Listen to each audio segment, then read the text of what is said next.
तेरे एक जमाने के बाद तेरी याद आई।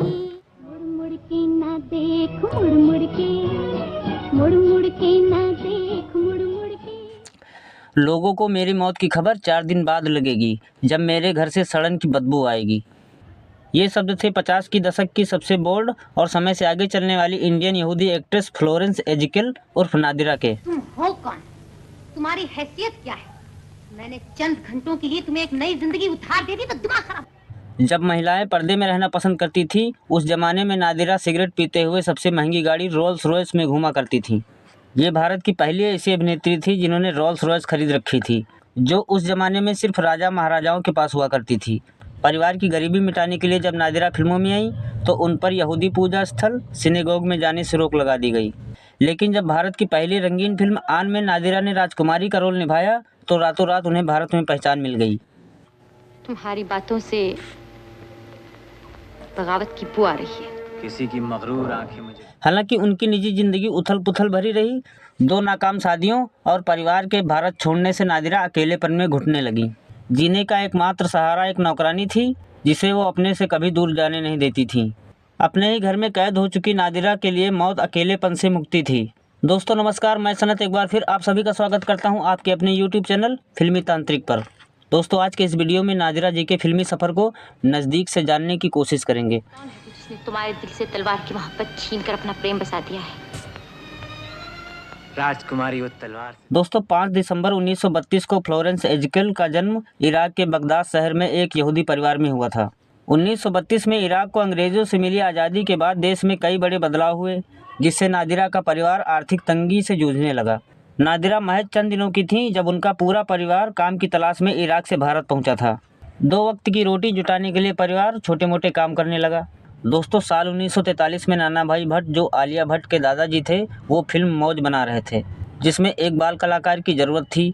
कुछ जान पहचान के लोगों की मदद से 10 साल की नादिरा को एक छोटा सा रोल मिल गया। चंद रुपए के लिए नादिरा ने उस फिल्म में काम तो किया, लेकिन पहली ही फिल्म करने के बाद वो हीरोइन बनने का ख्वाब देखने लगी। मशहूर फिल्म मेकर महबूब खान अपनी फिल्म आन के लिए दिलीप कुमार, प्रेमनाथ और निम्मी के साथ काम करने के लिए एक और अदाकारा की तलाश कर रहे थे। इस रोल के लिए पहली पसंद नरगिस थी, लेकिन आरके स्टूडियो की एक फिल्म में बिजी होने के कारण उन्होंने आन फिल्म छोड़ दी। दिलीप साहब के कहने पर मधुबाला को फिल्म में कास्ट किया गया, लेकिन कुछ समय बाद मधुबाला ने भी फिल्म आन में काम करने से साफ इनकार कर दिया। इधर आन की शूटिंग शुरू होनी थी, लेकिन हीरोइन ना मिलने से फिल्म शुरू होने में देरी हो रही थी। इन सबके बीच महबूब खान ने फिल्म में नए चेहरे को रखने का मन बना लिया। वो इस रोल के लिए एक खूबसूरत और बोल्ड लड़की की तलाश में लग गए। उन्हीं दिनों नादिरा जी आर्थिक तंगी का सामना कर रही थीं। तभी किसी पहचान वाले की मदद से महबूब खान का परिचय 16 साल की नादिरा से हुआ। नादिरा जी को हिंदी और उर्दू दोनों नहीं आती थीं। इसके बावजूद उनकी खूबसूरती, तीखे नए नक्श से इम्प्रेस होकर महबूब खान ने उन्हें अपनी फिल्म आन में साइन कर लिया। इस फिल्म के लिए महबूब खान ने उन्हें 1200 रुपये महीना देने का वादा किया, जो नादिरा जी के लिए एक बड़ी रकम थी। जब फिल्म में काम करने वाली बात उन्होंने अपनी माँ से बताई तो वो बेहद नाराज़ हो गईं। उनका कहना था कि फिल्मों में काम करना अपना शरीर बेचने के बराबर है। उनकी माँ ने कहा, अगर तुम फिल्मों में काम करोगी तो तुम्हें कभी सिनेगोग, जो यहूदियों का पूजा स्थल है, कभी जाने नहीं दिया जाएगा। फिल्म आन में उन्होंने राजपूत शहजादी राजेश्वरी का रोल निभाया था, जिसे फिल्म में आम आदमी बने दिलीप कुमार से प्यार हो जाता है। फिल्म की शूटिंग के दौरान दिलीप साहब ने नादिरा की बहुत मदद की। उन्होंने नादिरा को हिंदी से लेकर डायलॉग डिलीवरी सिखाई। इन सबके बाद जब आन फिल्म रिलीज हुई तो नादिरा के जिद्दी शहजादे वाले रोल की गहरी छाप लोगों पर ऐसी पड़ी कि वो रातों रात स्टार बन गई। मुझसे मोहब्बत हो रही। मैं तुमसे नफरत करती हूँ। क्यों झूठ बोलकर अपने खूबसूरत होठों पर जुल्म कर रही है? फिर क्या था, फिल्म दर फिल्म उनकी फीस बढ़ती गई और देखते देखते नादिरा जी की गिनती हिंदी सिनेमा के रईस अभिनेत्रियों में होने लगी। लग्जरी जिंदगी जीते हुए नादिरा ने अपने घर में गाड़ियों का बड़ा कलेक्शन जमा कर लिया था।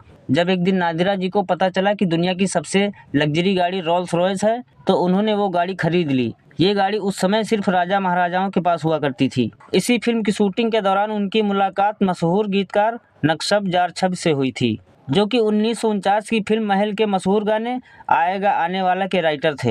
आएगा आएगा आएगा आने वाला। शादी के कुछ दिनों बाद ही नक्शब घर में दूसरी महिलाओं को बुलाने लगे। पति की रंगीन मिजाजियों से नाखुश होकर नादिरा ने घर छोड़ दिया।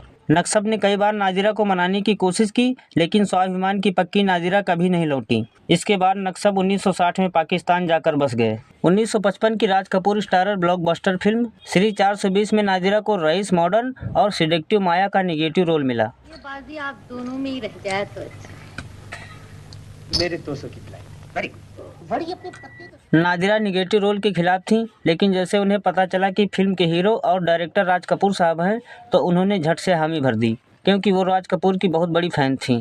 श्री 420 का गाना मुड़ मुड़ के ना देख मुड़ मुड़ के नादिरा पर ही फिल्माया गया था।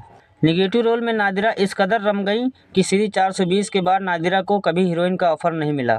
विलेन के रोल में नादिरा की सबसे हिट फिल्में थीं श्री 420, दिल अपना प्रीत परई, पाकीजा और हंसते जख्म।